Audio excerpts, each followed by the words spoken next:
guys, welcome back to Main Street Living. Now, Danielle, Cheryl, we are talking a lot about resolutions today, of course. And the most popular New Year's resolution usually revolves around health and fitness, but coming in close behind are goals around becoming more successful in the new year. I know that's one of my goals. Oh my gosh, me too. Absolutely. And these success oriented goals can be a little more complicated than our diet and exercise goals.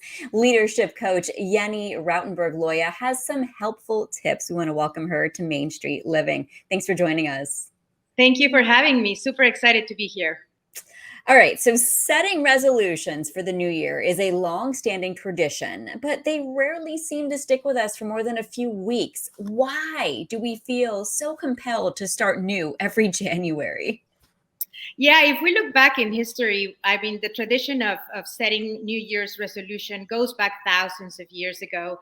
And it's always this idea of ending something and starting something hopefully fresh and new. So we all take the new year as an opportunity to, kind of close what worked, what didn't work from last year. And then how can we improve now that we are starting a new year, right? And sometimes it's about new starts all the time. It can be the new year, new week, new month.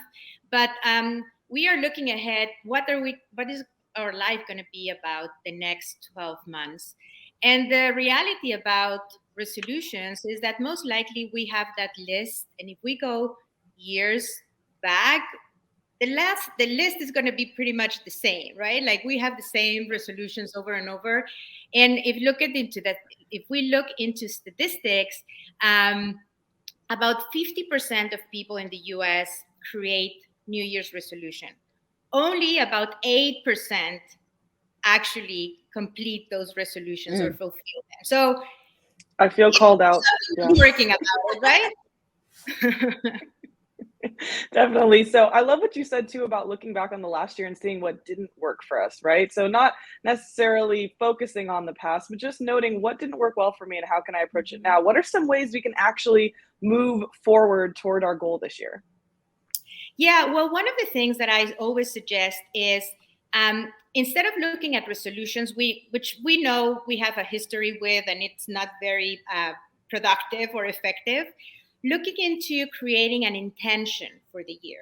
So instead of having 10, 12, whatever, how many resolutions we make, what about creating one intention? And that intention might be connect more with people, or find peace of mind, or take care of my health and well-being. Now, if you create that as a theme for the year, you can then start to take actions and make decisions based on that intention, as opposed to having a list of things to do. It creates more of a perspective and a way of looking at your year in that way. And it's easy to remember, right? Like, is this decision that I'm about to take aligned with that intention of getting peace of mind or being more healthy and active? And that can also make it easier to go through the year and accomplish more things, focus on that intention. So are you saying intention as we'll say, less intimidating word for goals, and it makes it easier to achieve because of that? Well, more than the word itself, it's a commitment that you create with yourself, and it's kind of a bigger context. So inside of that intention, you create your goals, but you create let's say it's a theme for the year. So based on that theme, you can build your goals. And when we talk about goals, I always like to use the framework of SMART goals, which stands for specific, measurable, attainable, relevant, and time-bound. So if you are looking at your goals, you want to make sure that those goals that you create are actually in alignment with that intention that you set for the year. And if it's not, you can decide to not take on that goal and maybe put it on hold and focus on the things that you said you are committed to doing this year. Yeah, and I'm so glad you brought that up because I love SMART goals and I know which letter I struggle with the most, which is attainable. Sometimes I try to set a goal that's way too big and Yeah. cannot be accomplished in the time that I've set. So I'm always trying to make sure that I set myself up for success by making it something that can be accomplished in that time. I know that when we set fitness goals, one piece of advice is to work out with a partner to keep you more accountable. Can Mhm. that same principle apply to our success goals?